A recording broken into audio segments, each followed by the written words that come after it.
excited to talk about today, and I'm still, getting rid of the tears from the show.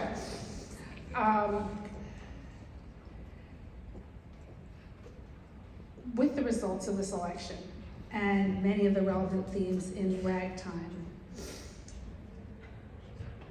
what are we taking away from this production at this moment? And I want to start with Herb, because you're going to put some context to this and some history. Thank you very much. Well, I think we heard him. You say, make him hear you. Well, he heard it very well. I think it was a very powerful performance. I think one of the things about E.L. Doctorow, what I did, I went and dug out my old copy of it, kind of refresh my memory. And they need too much refreshing because it's a very powerful book. So I'm always interested in terms of how people move from one genre to another. Moving from a novel, into a film, into a musical. And I think what has happened here in that transgression is that I think this is a powerful culmination of the whole process, this kind of creative effort that E.L. Doctorow set in motion. I think a lot about Terrence McNally. We lost Terrence. I think he would be proud of this production.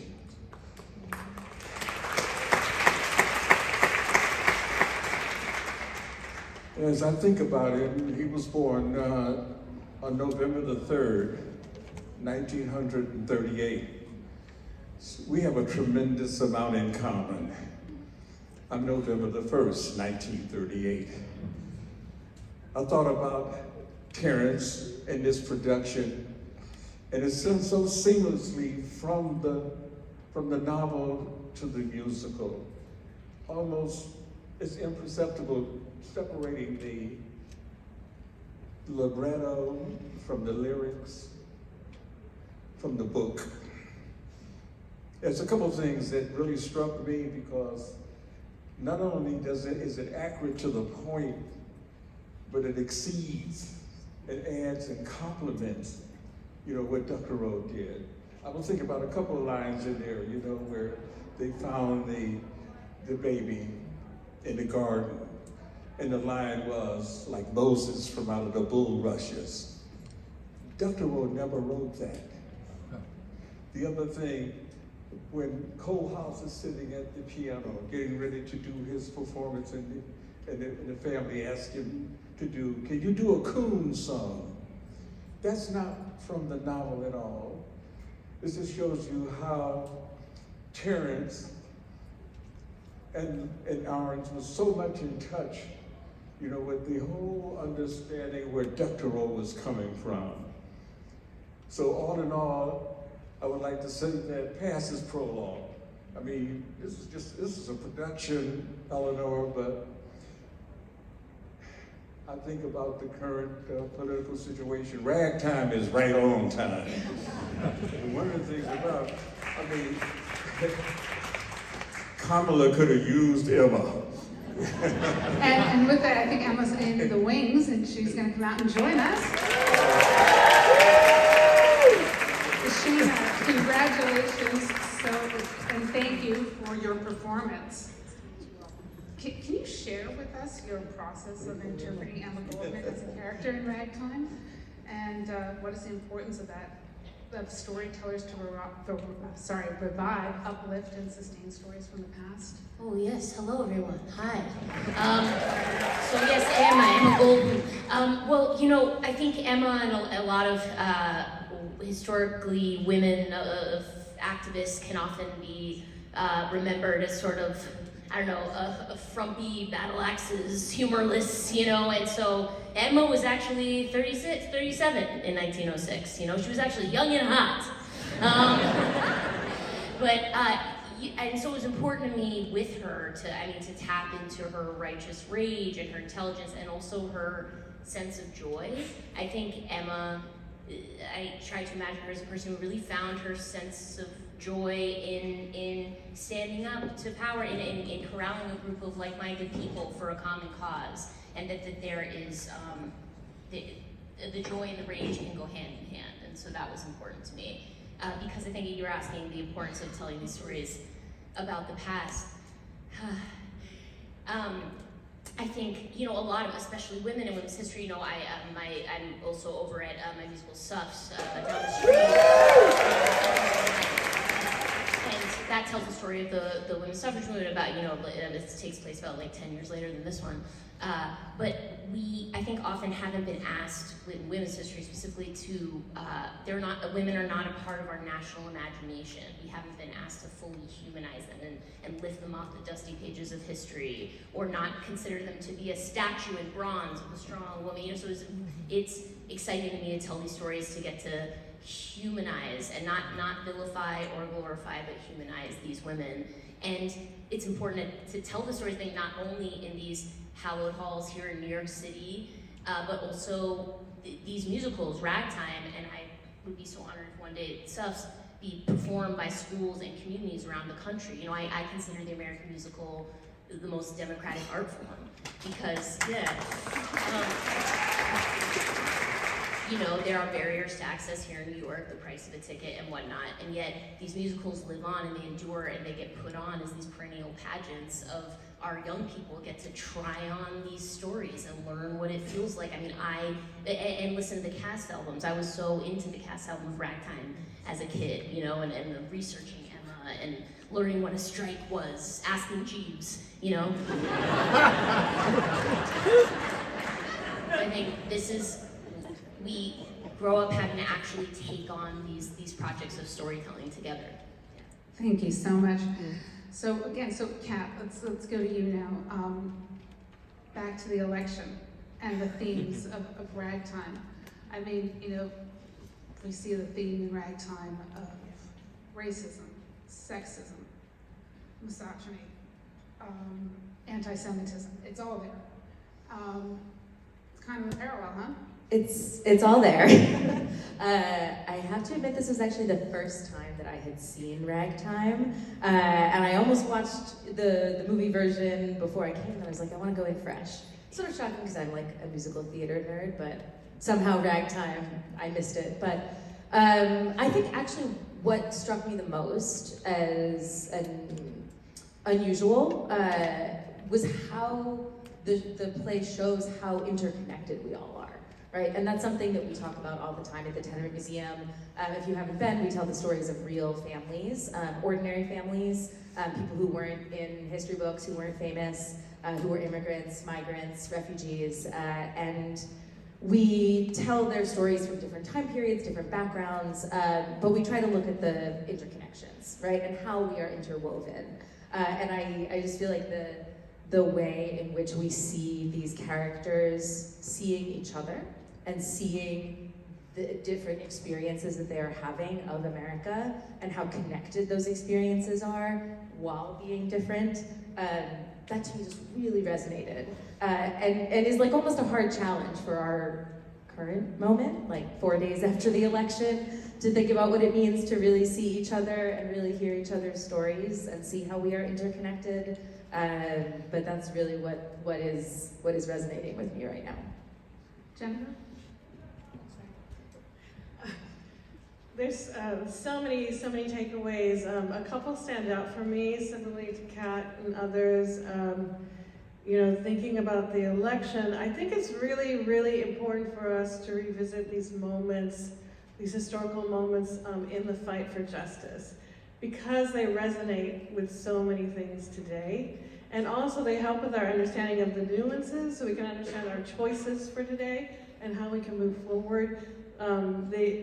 Just like the Tenement Museum, the Urban Civil Rights Museum is going to be a museum that's redefining how we think about civil rights. One, by starting with sort of making the arc of justice longer, so we don't start with the 1950s, we're starting with the 1500s. Knowing that the fight for justice began as soon as people started experiencing injustice. There's always been resistance, and I think it's really good to see these moments depicted in the, you know, how that fight has happened before, so that we know that this is not the first time. We're also broadening the idea of civil rights to be, you know, to, of course, includes protest and civil disobedience and fighting legislation in courts and just legislation. But it's also, as you'll see the museum when we open, it's also building a community, a stable community. You know, it's the Great Migration, it's the Harlem Renaissance, it's thriving arts and cultural networks. So there's so much more to it, and I think that it's important to revisit these moments so we can see that fight. The other takeaway that, this is my second time seeing it, and it's really present in my mind this week, is just realizing that with change making, there's always sacrifices. There's always going to be sacrifices for the change that we want to see, and I have to say it's my hope and wish, because I work a lot with uncovering and documentary interpreting stories of marginalized communities, and it's my hope that the sacrifices of Black bodies and brown bodies and marginalized people of color does not continue to be the norm in art or life, because this is a burden we all share, and I think it's really important that we know we're all in this together. You know, the fight and the sacrifice needs to be shared. So those are my takeaways.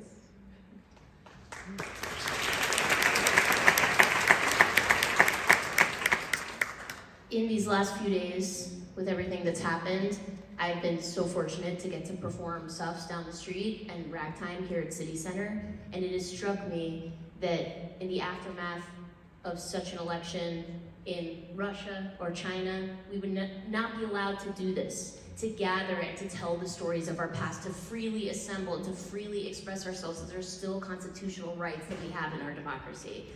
And we've been able to come together as a community and feel all these feelings that I know have all of the sadness and despair and grief and rage.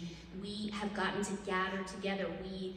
We've gotten to honestly depict the hard truths of the past in public and feel together. And that is not something to take for granted. And that's a perfect segue to our last question, because as I said, we only had 20 minutes. Challenged us all through his hard-hitting plea, make them hear you. What is the call to action would you leave our audience with tonight?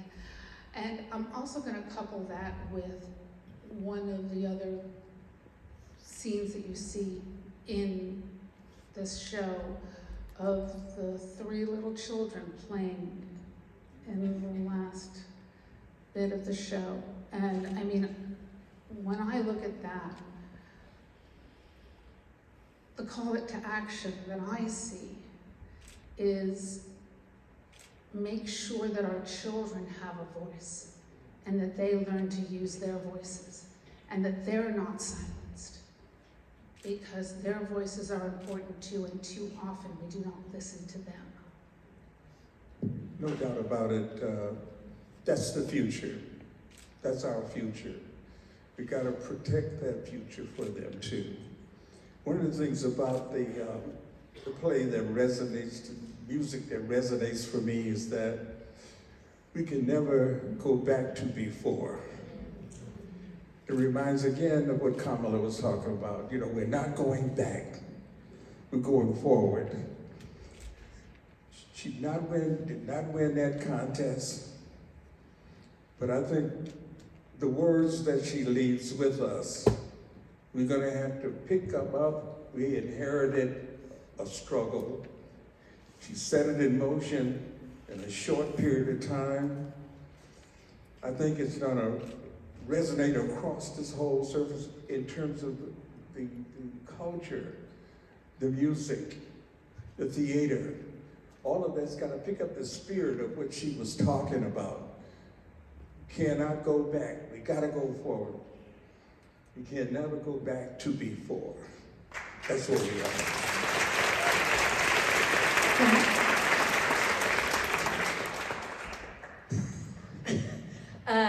I have no wise words, but I think the thing that's also kind of turning over in my mind is in the song, the "Make Them Hear You," right? He's saying to tell your story to your sons and daughters, and I think about the show ending with these children and what our responsibility is to tell our own stories to the next generation, but also for us to ask the questions of the past generations who are still in our lives, and to hear their stories, and to see ourselves as the children and grandchildren who have a responsibility to pass on the stories that we've been taught, so that we can understand how people have resisted, how people have faced change. And so I'm thinking about our own roles and my own role as someone who works with children every day at the museum, right? What is our role as both descendants and ancestors? Jennifer? Yes, to everything everyone has said. I think "Make Them Hear You" makes me think of, this is not the time to be quiet. And so I was thinking, actually, Herb, just like you, I was thinking, to elevate another song, "We Cannot Go Back Like Before." That's what came to mind as well, because I love that moment in the performance. You can see Mother realizing she's changing, uncertain, kind of afraid, but knows she has to go there. She knows there's no turning back. And just to see that process of empowerment, I feel like that's the call to action, to be brave, even when you're afraid. She has that one line where she says something like, be unafraid of being weak or strong. I think those are the things we need to challenge ourselves with today. Bravery is what we need. My call to action.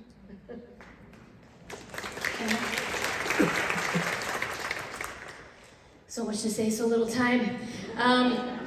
Every night when Casey says no one will ever do enough for this child, it really strikes me, because I think a big theme of this show is parenthood, and as these amazing folks next to me have been talking about, what are we going to leave this next generation?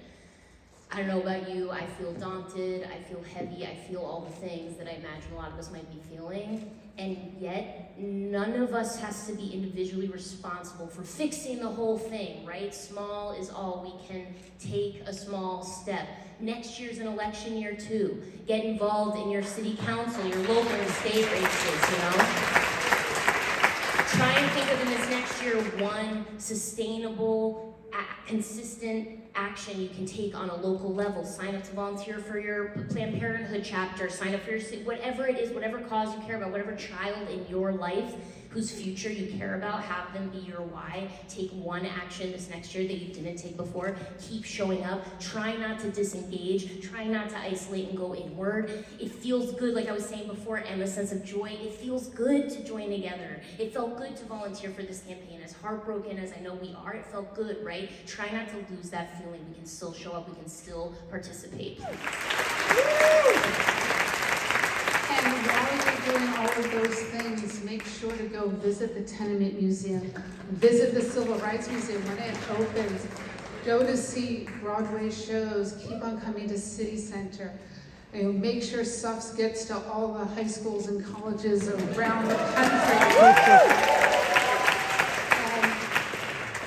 And also read the Amsterdam News, of course. But please, just make a difference however you can, wherever you are, because it takes every one of us to do our part to make sure that our kids have the best future possible.